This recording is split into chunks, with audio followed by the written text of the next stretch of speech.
Welcome to PS news. ముందుగా headlines చూద్దాం. రైతులకు CM Revanth Reddy good news. Ration కార్డులపైన ఫుల్ క్లారిటీ. పాస్బుక్ ఆధారంగానే రుణమాఫీ ఉంటుందన్న రేవంత్. కుటుంబాన్ని గుర్తించేందుకే రేషన్ కార్డు నిబంధన అని వెల్లడి. ఎల్లుండి సాయంత్రానికల్లా రైతుల ఖాతాలో డబ్బులు జమ అవుతాయన్న సీఎం.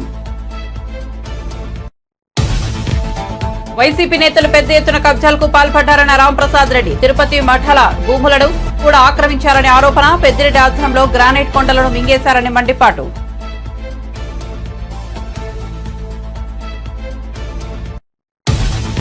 కేసీఆర్ కు విశ్వసనీయత లేదు, ఏమైనా చేయవచ్చని రేవంత్ భావిస్తున్నారన్న ఈటెల రాజేందర్. అడ్డదారులు దొక్కి కాంగ్రెస్ గెలిచిందన్న ఈటెల. రుణమాఫీ నిబంధనలు రైతులకు ఉరితాడుగా మారాయని విమర్శ.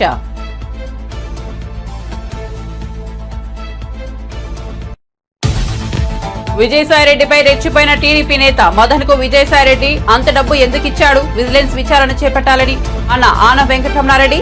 శాంతివర్త మదన్ మోహన్ మీడియా సమావేశంలో చేసిన వ్యాఖ్యలను ఆనం ప్రస్తావన.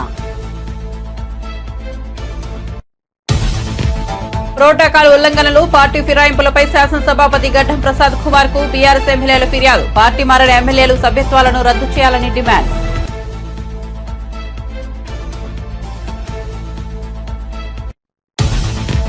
ఇప్పుడు ప్రోటోకాల్ గుర్తుకు వచ్చిందా అని TPCC working president T Jaggareddy ఎద్దేవా. గత బీఆర్ఎస్ ప్రభుత్వ హయాంలో తాను కూడా ప్రోటోకాల్ బాధితుడేనని గుర్తు. గతంలో కాంగ్రెస్ ను విడిన వారు ఇప్పుడు మళ్లీ వస్తున్నారని వ్యాఖ్య.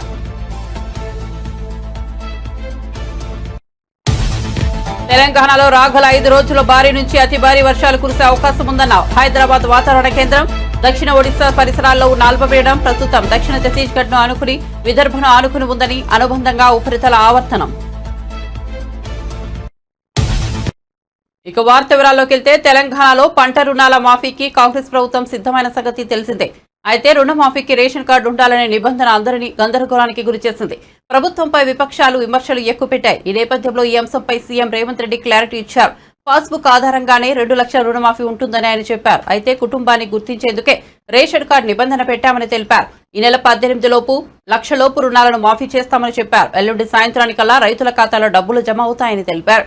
రుణమాఫీ సంబరాల్లో మంత్రులు, ఎమ్మెల్యేలు, ప్రజాప్రతినిధులు పాల్గొంటారని తెలిపారు.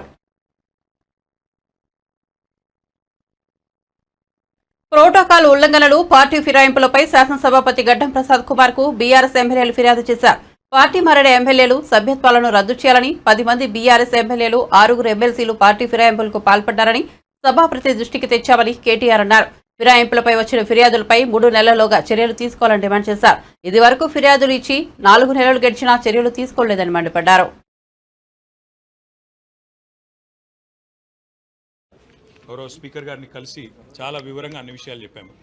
ప్రోటోకాల్ ఉల్లంఘనలకు సంబంధించిన విషయము చెప్పాము. దాంతోపాటు కాంగ్రెస్ ప్రభుత్వం వచ్చిన తర్వాత ఇప్పటి వరకు 10 మంది బీఆర్ఎస్ శాసనసభ్యులు, 6 శాసన మండలి సభ్యులు, 1 రాజ్యసభ సభ్యుడు పార్టీ ఫిరాయింపులకు పాల్పడ్డారు.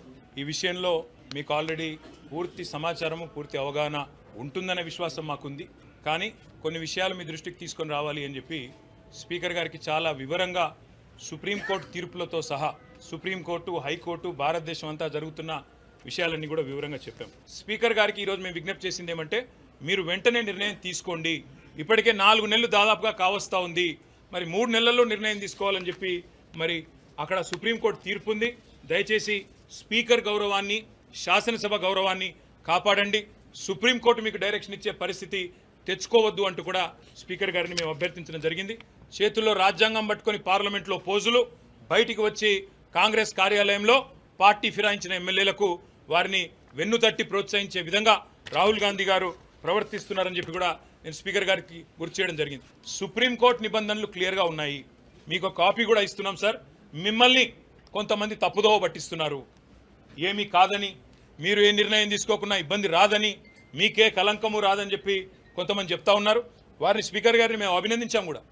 మన స్పీకర్ గారు ఒక దగ్గర ఒక యూట్యూబ్ ఛానల్కి ఇచ్చిన ఇంటర్వ్యూలో చాలా స్పష్టంగా చెప్పారు, నేనైతే వ్యక్తిగతంగా పార్టీ ఫిరాయింపులకు నాకు ఇష్టం లేదు, ఒక పార్టీ మీద గెలిచిన వాళ్ళు ఇంకో పార్టీకి పోవడం అనేది అనైతికం అని స్పీకర్ గారు ఏదైతే మాట్లాడారో మేము అభినందించాం. కానీ మాటలతోనే ఆగిపోకుండా మీరు వెంటనే మరి కార్యక్రమం కూడా, కార్యాచరణ కూడా ప్రారంభించి ఈ 10 మందిని కూడా అనర్హులుగా ప్రకటించి ప్రజాక్షేత్రంలో వారి బలాన్ని రుజువు చేసుకునే విధంగా స్పీకర్ గారు నిర్ణయం తీసుకోవాలని చెప్పి కూడా కోరాము. నేను పరిశీలిస్తాను, చట్టబద్ధంగా రాజ్యాంగబద్ధంగా ఏం చేయాల్సి ఉంటుందో తప్పకుండా అన్ని ఆలోచించి నిర్ణయం తీసుకుంటానని చెప్పి స్పీకర్ గారు చెప్పారు. మాకు స్పీకర్ గారి మీద ఇంకా విశ్వాసం ఉంది. ఒకవేళ వారు కనుక నిర్ణయం తీసుకోకపోతే తప్పకుండా సుప్రీంకోర్టుకి పోతాము.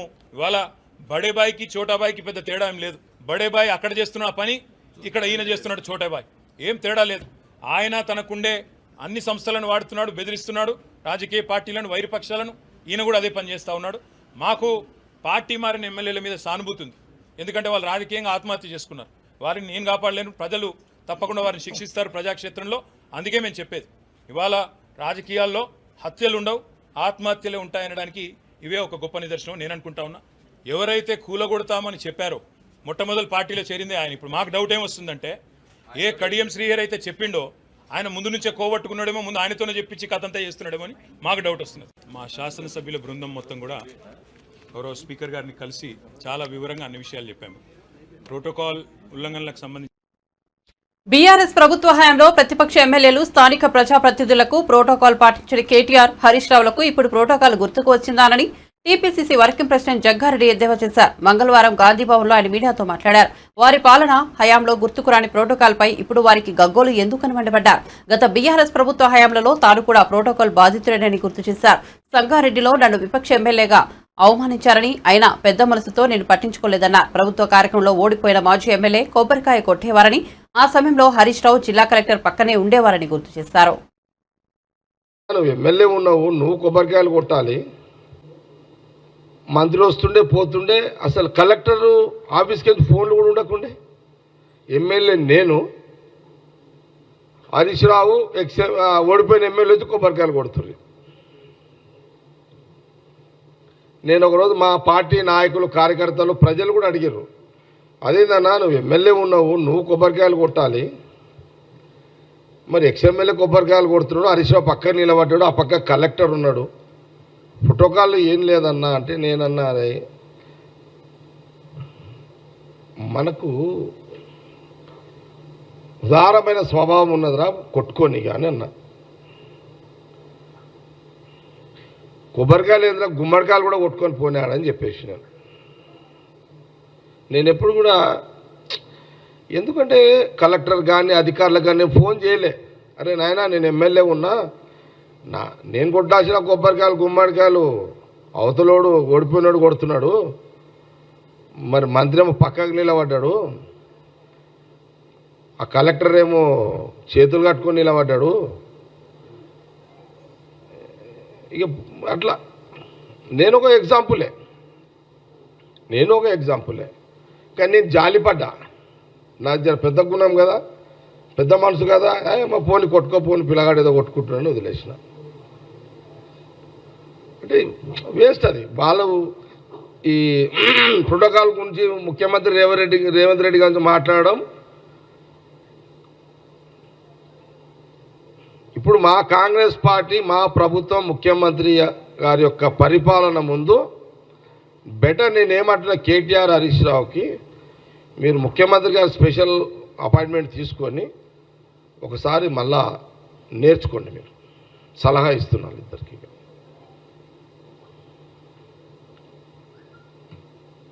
నేర్చుకోండి ఒకసారి మీరు. ఇక మళ్ళీ మీరు కాలేజ్ అయిపోయింది, మీరు కాలేజ్ చదివిరని మీరు అనుకుంటున్నారు, మళ్ళీ మీరు యూకేజీ నుంచే స్టార్ట్ చేయండి. మళ్ళీ నేర్చుకోవాలి, తప్పదు మీకు. అది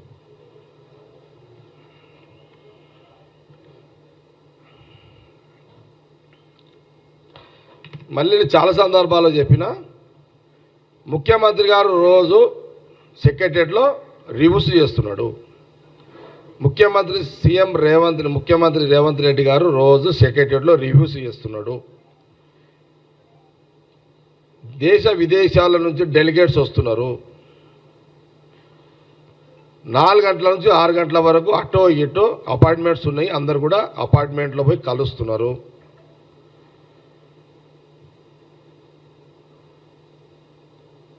నేను నెల రోజులు నేను మొన్న పోయినా, నేను ముఖ్యమంత్రి గారి ఛాంబర్కి పోయినా.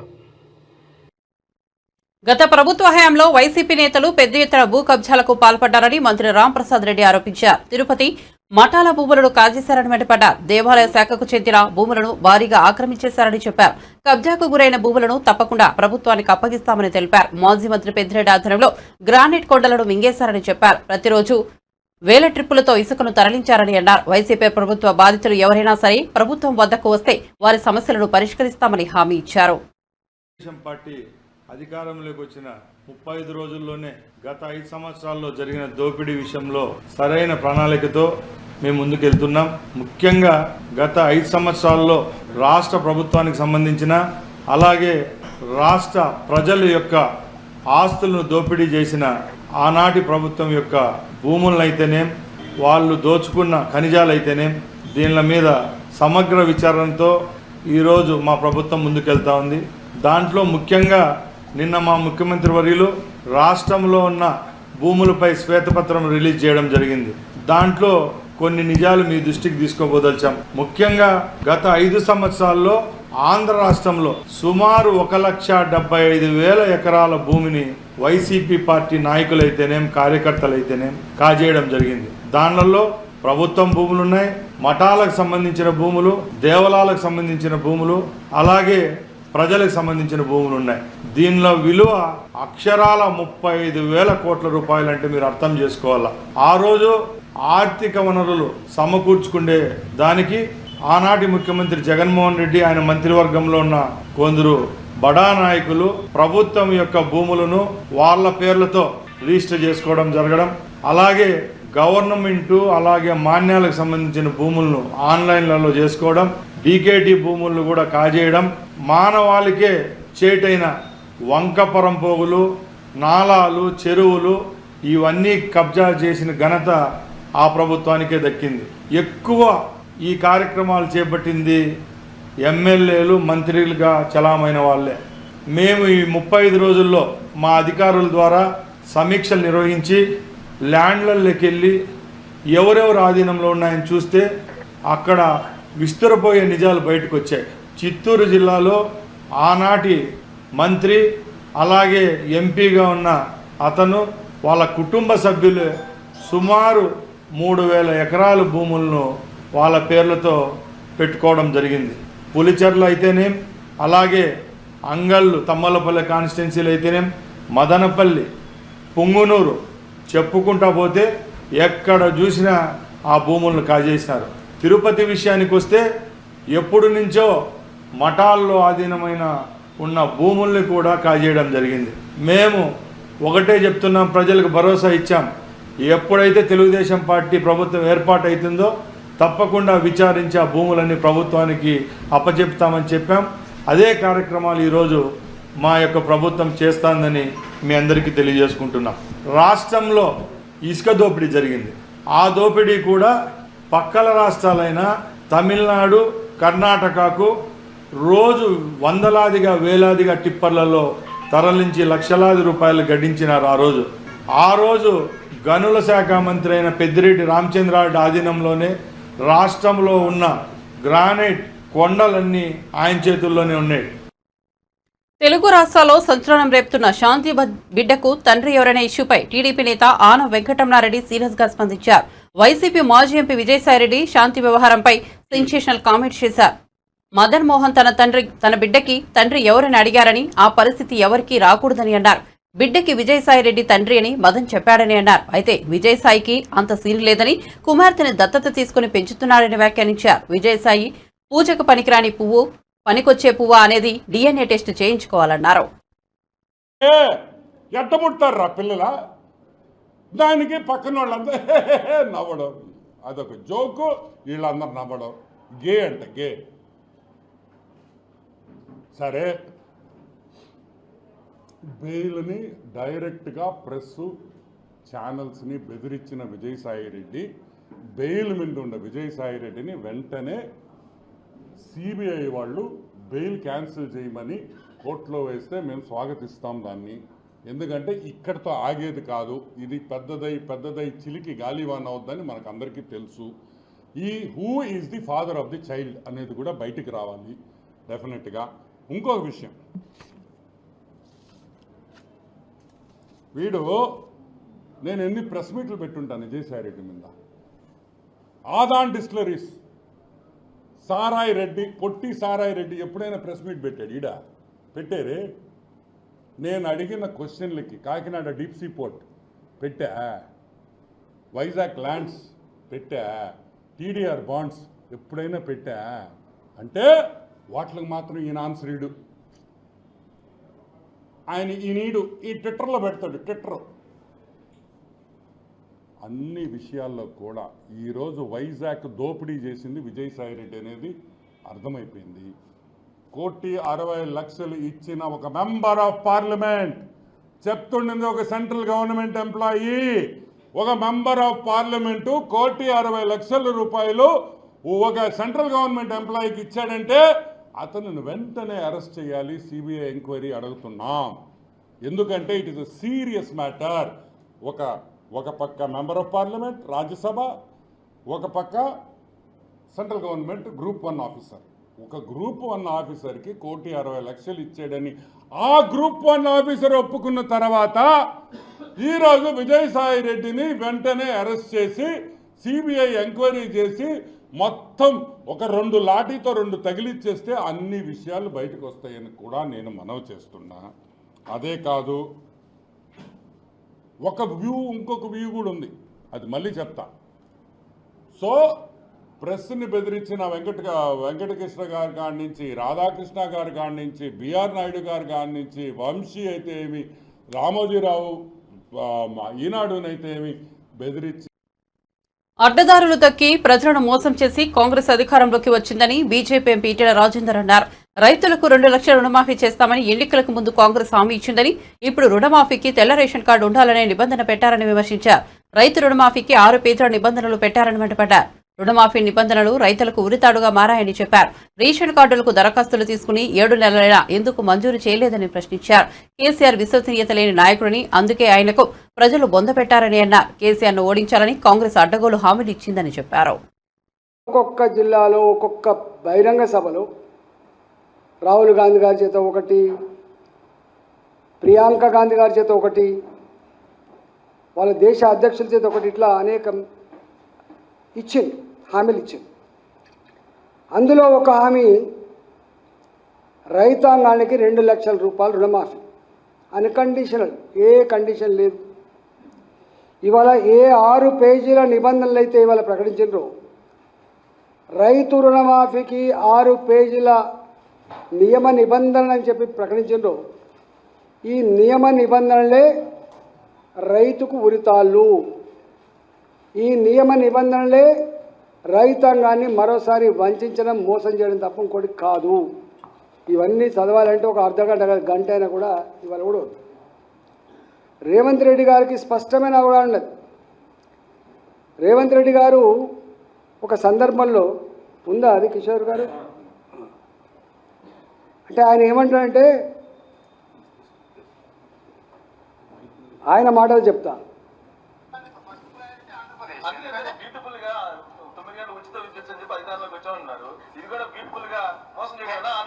నేనేమంటున్నాంటే అండి, ఆంధ్ర తెలంగాణ కాదు, మొత్తం భారతదేశంలో ప్రజలు మమ్మల్ని రాజకీయ నాయకులు మోసం చేయాలని కోరుకుంటుండ్రు ప్రజలు. మేము నిజం చెప్తే వాళ్ళు నమ్మడం కాదు, ఇష్టం ఉండదు వాళ్ళకు. నమ్మకపోవడం వేరు. నేను నిజం చెప్పినానుకో, ఇది ఫ్యాక్ట్ అని చెప్పినానుకో, రేవంత్ రెడ్డి మంచోడు కదా, ఆయనకి ఇష్టం లేదు, ఆయన కాదు కాబట్టి ఆయన అదే చెప్తాడు. అంటే భారత ప్రజానీకం గురించి తెలంగాణ ప్రజానీకం గురించి రేవంత్ రెడ్డి గారు మాట్లాడిన మాట మీరు విన్నారు. ఏమంటాడు ఆయన? రాజకీయ పార్టీలు, రాజకీయ నాయకులు ప్రజల్ని మోసం చేయాలని చెప్పి ఎదురు చూస్తారట. అంటే ఎంత అవమానకరం ఇది. బాధ అంత ఏంటంటే, అసలు ప్రజలకు మరి మాటలు గుర్తున్నాయా లేవా? భారత ప్రజానీకం కానీ, తెలంగాణ ప్రజానీకం కానీ, రాజకీయ నాయకులు, రాజకీయ పార్టీలు మోసం చేయాలనే చూస్తారు, మోసం చేసే నాయకులనే నమ్ముతారు అని. నాగర్ కర్నూలు ఆర్టీసీ బస్టాండ్లో తూడుకుర్తి వయ్య వనపర్తి జిల్లాకు ఏర్పాటు చేసిన కొత్త బస్సును ఎమ్మెల్యే రాజేష్ రెడ్డి ప్రారంభించారు. అనంతరం ప్రయాణికులతో నిండిన బస్సును ఎమ్మెల్యే స్వయంగా నడుపుతూ 10 కిలోమీటర్ల దూరంలో ఉన్న తన సొంత గ్రామానికి వెళ్లారు.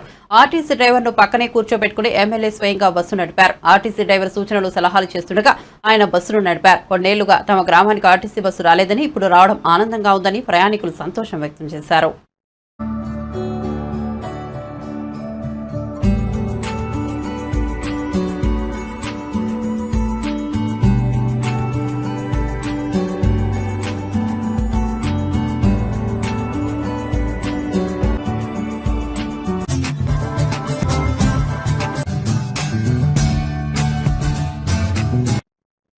బల్కంపేట కళ్యాణంలో రాతోత్సవ కార్యక్రమంలో పోతురాజులకు శివసత్తులకు అవమానం జరిగిందని జోగిని శ్యామల ఆవేదన వ్యక్తం చేశారు.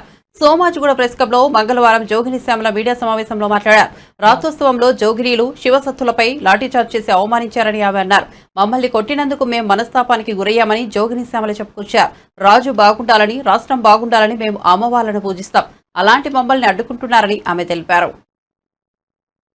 నా రిక్వెస్ట్ చేసి వేడుకుంటున్నాను. ఎందుకంటే ఆ బంగారు బోనం అమ్మవారి ముక్కు పొడకలు, అమ్మవారికి వచ్చిన నగదు, కమ్మలు, పుస్తెలు ఇవన్నిటితో కరగబోసి చేయించింది. ఇది కావాలంటే రికార్డ్ మీరు తీసుకోండి. అది అందరికీ రైట్ ఉండదు. ఆ బంగారు బోనం ఎత్తుకోవడం వల్ల ఈరోజు ఎంతమంది ఇబ్బందుల పాలయ్యారో మీ అందరికీ తెలుసు. అది వాళ్ళు కావాలని చేయలేకపోవచ్చు, కావాలని చేశాను, నేను పేర్లు కూడా ఎత్తట్లేదు, కావాలని చెయ్యలేదు, కానీ బాగా చెయ్యాలి, జాతర బాగా చెయ్యాలని చేసి ఉంటారు. పాపం వాళ్ళని కూడా నేను దూషించాను. కానీ అది నజర్ బోనం లాగా, సదర్ బోనం లాగా అది ఎత్తుకునే రైటు ఒక జోగోళ్ళకే, లేకపోతే ఆ మాతంగికో, ఆ రంగం చెప్పే ఆమెకో అది ఉంటుంది. మీరు పక్కన మీరు పర్సనల్గా ఇంకో బంగారు బోనం చేయించండి కావాలంటే, మీ గవర్నమెంట్ నిధులు కేటాయించి చేయండి. కానీ అది అమ్మవారికి వచ్చిన బంగారాన్ని రంగరించి చేసిన బోనం కాబట్టి ఎవరు ఎత్తుకున్నా వాళ్ళకి అరిష్టం జరుగుతుంది. ఇది నా రిక్వెస్ట్. మీరు ఒకసారి దీని మీద దృష్టి పెట్టండి. మీరు మట్టి కుండలో తెచ్చినా అమ్మవారి ప్రసన్నం అవుతుంది. మీరు ప్రతి సీఎం వచ్చి ఇక్కడ బోనం సమర్పించే ఆనవాయితీ ఉంది. మీరు కూడా రండి, వచ్చి బోనం చెయ్యండి. అందులో మాలాంటి వాళ్ళకి ఇబ్బందులు లేకుండా మీరు మంత్రి గారు, కొండ సురేఖ గారు, మీకు కూడా ఒక రిక్వెస్ట్ చెప్తున్నాను. మాకు అంత ఇష్యూ అయింది, నేను వచ్చి మీకు ఒక రిప్రజెంటేషన్ ఇచ్చాను. మీరు కనీసం ఎలా ఉంది అని మీ సబార్డినేట్స్ ఎవరు తర్వాత వాళ్ళు ఉంటారు కదా, వాళ్ళైనా ఒక మాట, మరి శ్యామల వచ్చింది కదా, ఏం జరిగింది, ఎట్లా ఉంది, బాగుందా అని అయినా కనుక్కోవాలి కదమ్మా. మీరు పాస్లైనా ఇప్పించమని ఎండోమెంట్ వాళ్ళకి చెప్పాలి కదా. నేను అందుకే మొన్న నా పర్సనల్ గ్రడ్జ్ ఏమీ లేదు ఇందులో. ఎండోమెంట్ నిర్వహించే బోనాల కార్యక్రమం ఎండోమెంట్ వాళ్లే తీసుకొస్తారు కాబట్టి ఎండోమెంట్ వాళ్లే దీన్ని సమీక్షించి దీంట్లో ఏం ప్రాబ్లమ్స్ ఉన్నాయో మా జోగినీలు కానీ శివశక్తులకు కానీ ఫెసిలిటీస్ ఏర్పాటు చేసి మీరు దగ్గరుండి చెయ్యండి. మా ఆటపాటతో మీరు వెనకాలండి, మాతో కలిసి రండి బోనానికి, అంత అంగరంగ వైభవంగా కలిసి చేద్దాం. ఎంత బాగుంటుంది, అమ్మవారు కూడా ఎంత ప్రసన్నం అవుతుంది. ఇంకొకటి, మారుబోనం అనేది కూడా మహంకాళి జాతరకి చాలాసార్లు అమ్మవారు భవిష్యవాణిలో చెప్పినా దాన్ని కొంత రాజకీయంగా పరంగా చూసి వీళ్ళు వాళ్ళ మీదేసి వాళ్ళు వీళ్ళ మీదేసి ఆ బోనం కూడా సరిగ్గా నిర్వర్తించట్లేదు. నా దగ్గర 16 సంవత్సరాల పేపర్ కట్టింగ్స్ ఉన్నాయి. తొలి బోనం అతిలి ఫ్యామిలీ నుంచి ఎలాగైతే తెస్తానో మారు బోనం కూడా మహంకాళి అమ్మకి మారు బోనం ఎత్తుకునేదాన్ని, అది కూడా రాను తీసేశారు. ఈ కల్చర్ ఏదైతే ఉందో దీన్ని ఒకసారి క్షుణ్ణంగా ఆలోచించి వాళ్ళు చేసే కార్యక్రమాలని వాళ్ళని చేయనివ్వండి. ఎందుకంటే మీకు తెలియదు, ఇప్పుడు పెద్ద వాళ్ళకి నేను ఒప్పుకుంటా, సీఎం గారికో మినిస్టర్ గారికో అది తెలియదు, కానీ ఒక్కసారి అడగండి ఎవరు ఏం జరుగుతుంది, ఇక్కడ కల్చర్ ఏంటి అని. ఒక 10 నిమిషాలు గుడిలో కూర్చోండి. ఆ గుడికి సంబంధించిన వాళ్ళు, ఆ చైర్మన్సో లేకపోతే ఈవోలో వాళ్ళందరూ ఉంటారు కదా, వాళ్ళతో కూర్చొని మాట్లాడండి. ఒక్కొక్క గుడికి కమిటీలు పంపించండి, ఒక కమిటీ వేయండి. మీరు ఇంకొకటి చెప్తాను, కమిటీ అంటాను కదా, మీరు ఎండోమెంట్ కమిటీ ఒకటి వేసేస్తారు, వదిలేస్తారు. ఏ దేవాలయాలకు ఆ దేవాలయ కమిటీలు విడివిడిగా ఉంటాయి.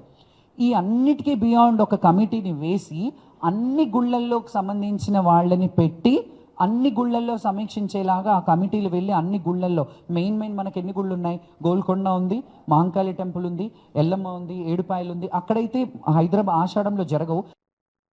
రైతులందరికీ ఎలాంటి షరతులు లేకుండా రుణమాఫీ చేయాలని బీఆర్ఎస్ తరఫున మాజీ మంత్రి హరీష్ రావు డిమాండ్ చేశారు. అసెంబ్లీ ప్రాంగణంలో ఏర్పాటు చేసిన మీడియా సమావేశంలో ఆయన మాట్లాడారు. కొత్త రేషన్ కార్డులు జారీ చేయకుండా ప్రభుత్వం జాప్యం చేయడంతో చాలా మంది రైతులు రుణమాఫీకి అర్హత కోల్పోతున్నారని చెప్పారు. రుణమాఫీకి పాస్బుక్ మాత్రమే ప్రామాణికంగా తీసుకోవాలని కోరారు. పైనే ప్రభుత్వం ఎక్కువ దృష్టి పెట్టిందని స్పష్టంగా అర్థమవుతా ఉంది. మొత్తంగా రైతు రుణమాఫీలో రైతుల సంఖ్యను తగ్గించడానికి, రుణమాఫీ డబ్బును తగ్గించడానికి రాష్ట్ర ప్రభుత్వం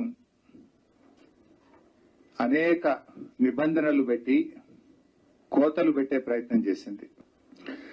రైతును రైతుగా చూడాలి గాని రేషన్ కార్డు నిబంధన పేరిట, కుటుంబ నిబంధన పేరిట రైతుల సంఖ్యను తగ్గించడానికి రాష్ట్ర ప్రభుత్వం ప్రయత్నం చేసింది. రైతు రుణమాఫీకి ఇన్ని రంధ్రాన్వేషణలు ఎందుకు? ఆ రోజేమో ముఖ్యమంత్రి గారు వెంటనే పోయి రుణాలు తెచ్చుకోండి అని ఆ రోజు రైతులను ఆకర్షించడానికి, ఓట్లు దండుకోవడానికి ముఖ్యమంత్రి గారు ప్రయత్నం చేశారు. రేషన్ కార్డు, ఒక కుటుంబానికి రేషన్ కార్డును ఆధారంగా తీసుకుంటాం, ఒక కుటుంబంలో ఒక రైతుకు మాత్రమే రుణమాఫీ చేస్తామంటున్నారు. మరి ఎన్నికల ముందు కూడా రేషన్ కార్డు ఉన్నవాళ్లు మాత్రమే ఉరకండి, వాళ్లకు మాత్రమే రుణమాఫీ చేస్తామని చెప్తే బాగుండేది కదా. ఆ రోజేమో ప్రతి రైతుకు అని మాట్లాడారు. 70 లక్షల మంది రైతులు అనే పదం వాడారు. ఆ వీడియో కూడా ఉంది. ఇవాళేమో కొందరు ఆగబడుతున్నావు. ఇది ఎక్కడి పద్ధతి అని మేము అడుగుతా ఉన్నాం. బ్యాంకులు రుణం ఇచ్చేటప్పుడు రేషన్ కార్డు చూడలే కదా. బ్యాంకుల్లో రుణం ఇచ్చేటప్పుడు పాస్బుక్లను చూసి రుణం ఇచ్చారు. బ్యాంకులు నీకు రేషన్ కార్డు ఉన్నాయా, నీ కుటుంబంలో ఎంతమంది ఉన్నారు అని ఏ షరతులు బ్యాంకులు అడగలేదు. కానీ ఆ రోజు బ్యాంకులకు లేని షరతులకు ప్రభుత్వానికి ఎందుకు అని నేను అడుగుతా ఉన్నా. అతను రైతా కాదా చూడండి, అతనికి భూమి ఉందా లేదా చూడండి.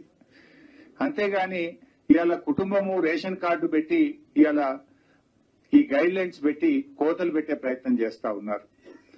రుణమాఫీ గైడ్ లైన్స్ అంటే ఏమో అనుకున్నాం, గోల్డ్ లోన్స్ కంటే దారుణంగా ఉన్నాయి. అంటే అలా ఎట్లా కనబడుతుందంటే చేతల పాలన పోయి షరతుల పాలన వచ్చినట్టుగా కనబడతా ఉంది. ఒక రకంగా ఇండ్లలో కొట్లాట పెట్టినట్టు. రేషన్ కార్డు మీద ఏరుబడ్డ కొడుకు ఉంటాడు. ఇప్పుడు కొడుకు సంసారం ఏరుబడ్డది, కానీ రేషన్ కార్డులు ఏరువల్లే. కానీ రేషన్ కార్డులు ఒకటే ఉన్నావు కదా, నీకు ఒకరికే మాఫీ చేస్తా అంటున్నది ఈ ప్రభుత్వం. రేషన్ కార్డులు విడిపోనంత మాత్రాన రుణమాఫీకి వాళ్ళు అర్హులు కాకుండా పోతారా? ఇవాళ ఇంట్లో కుటుంబంలో చిచ్చు పెట్టినట్టు కదా. నిజమైన రైతులకు రుణమాఫీ వర్తించబజేయకుండా రాష్ట్ర ప్రభుత్వం ఇవాళ దారుణంగా రైతుల్ని మోసం చేస్తా ఉంది. ఇవాళ రాష్ట్రంలో మీరే ప్రజాపాలనలో దరఖాస్తులు తీసుకున్నారు. కొత్త రేషన్ కార్డులు ఇస్తామని దరఖాస్తులు తీసుకున్నారు. లక్షల మంది 7 నెలల కింద దరఖాస్తులు పెట్టినారు. 7 నెలల నుంచి మీ దగ్గర దరఖాస్తులు పెండింగ్ లో ఉన్నాయి. మరి ఆ కార్డులు ఇచ్చుంటే మరికొన్ని లక్షల మంది రైతులు ఇలా అర్హులు అయ్యేవాళ్ళు కదా. ఈ రోజు వరకు కార్డులు ఇవ్వకపోతే మరి ఈ రోజు నీకు కార్డు లేదు కనుక నీకు రైతు రుణమాఫీ జరగదు అంటే ఇది రైతుల్ని దగా చేయడం కాదా? ఆధార్ కార్డు లేదు కనుక నీకు రైతు రుణమాఫీ చెయ్యము అంటే ఇది సబబా అని మేము అడుగుతా ఉన్నాం. ఇలాంటి షరతులు తక్షణమే ఉపసంహరించుకోవాలి. అతను రైతా కాదా చూడండి. నిజమైన రైతు రుణమాఫీ జరగాలంటే పాస్బుక్ ఆధారంగా రుణమాఫీ చేయండి. ఇలాంటి షరతులు ప్రభుత్వం పెట్టడం ఇది తీవ్రంగా అన్యాయం. పీఎం కిసాన్ నిబంధనలను వర్తింపజేసి రాష్ట్రంలో సగానికి సగం రైతులకు రుణమాఫీ లేకుండా ఎగ్గొట్టే ప్రయత్నం. రైతు బంధు కింద మన రాష్ట్రంలో రైతు బంధు పొందిన రైతులు ఎందరు అంటే తెలంగాణలో రాగల 5 రోజులు భారీ నుంచి అతి భారీ వర్షాలు కురిసే అవకాశం ఉందని హైదరాబాద్ వాతావరణ కేంద్రం హెచ్చరించింది. దక్షిణ ఒడిశా పరిసరాల్లో ఉన్న అల్పపీడనం ప్రస్తుతం దక్షిణ ఛత్తీస్గఢ్ ఆనుకుని విదర్భను ఆనుకుని ఉందని, అనుబంధంగా ఉపరితల ఆవర్తనం సగటున సముద్ర మట్టానికి 5.8 కిలోమీటర్ల ఎత్తులో నైరుతి దిశగా వంగి ఉందని పేర్కొంది. అల్పపీడనం ఈ నెల 19న పశ్చిమ మధ్య ప్రాంతాలను ఆనుకుని ఉన్న వాయువ్య బంగాళాఖాతంలో ఏర్పడే అవకాశం ఉందని పేర్కొంది. మంగళవారం నుంచి బుధవారం వరకు ఆదిలాబాద్, కుమ్రంభీం, ఆసిఫాబాద్, మంచిర్యాల, నిర్మల్, నిజామాబాద్, జగిత్యాల, కరీంనగర్, పెద్దపల్లి, జయశంకర్, భూపాలపల్లి, ములుగు, కొత్తగూడెం, జనగాం జిల్లాలో అక్కడక్కడ భారీ వర్షాలు కురిసే అవకాశం ఉందని పేర్కొంది. బులెటిన్ ముగించే ముందు హెడ్లైన్స్ మరోసారి చూద్దాం. రైతులకు CM Revanth Reddy good news. Ration card పైన ఫుల్ క్లారిటీ, పాస్బుక్ ఆధారంగానే రుణమాఫీ ఉంటుందన్న రేవంత్. కుటుంబాన్ని గుర్తించేందుకే రేషన్ కార్డు నిబంధనను వెల్లడి.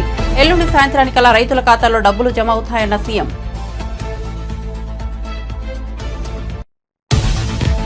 వైసీపీ నేతలు పెద్ద ఎత్తున కబ్జాలకు పాల్పడ్డారన్న రాంప్రసాద్ రెడ్డి. తిరుపతి మఠాల భూములను కూడా ఆక్రమించారని ఆరోపణ. పెద్దిరెడ్డి ఆధ్వర్యంలో గ్రానైట్ కొండలను మింగేశారని మండిపాటు.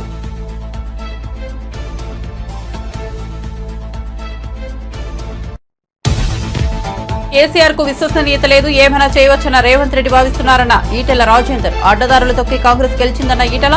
రుణమాఫీ నిబంధనలు రైతులకు ఉరితాడుగా మారాయని విమర్శ.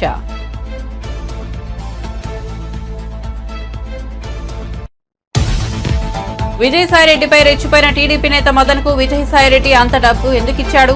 విజిలెన్స్ విచారణ జరపాలన్న ఆనం వెంకటరమణారెడ్డి. శాంతివర్త మదన్ మోహన్ మీడియా సమావేశంలో చేసిన వ్యాఖ్యలను ఆనం ప్రస్తావన.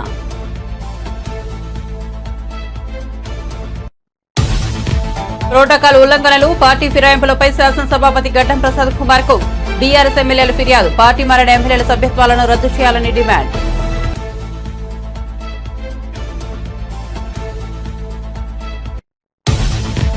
ఇప్పుడు ప్రోటోకాల్ గుర్తుకు వచ్చిందనని టీపీసీసీ వర్కింగ్ ప్రెసిడెంట్ జగ్గారెడ్డి ఎద్దేవా. గత బీఆర్ఎస్ ప్రభుత్వ హయాంలో తాను కూడా ప్రోటోకాల్ బాధితునని గుర్తు.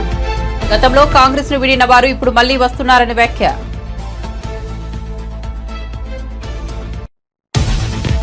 తెలంగాణలో రాగల 5 రోజులు భారీ నుంచి అతి భారీ వర్షాలు కురిసే అవకాశం ఉందన్న హైదరాబాద్ వాతావరణ కేంద్రం. దక్షిణ ఒడిశా పరిసరాల్లో ఉన్న అల్పపీడనం ప్రస్తుతం దక్షిణ ఛత్తీస్గఢ్ ను ఆనుకుని విదర్భను ఆనుకుని ఉందని అనుబంధంగా ఉపరితల ఆవర్తనం. మరిన్ని అప్డేట్స్ కోసం చూస్తూనే ఉండండి PS న్యూస్.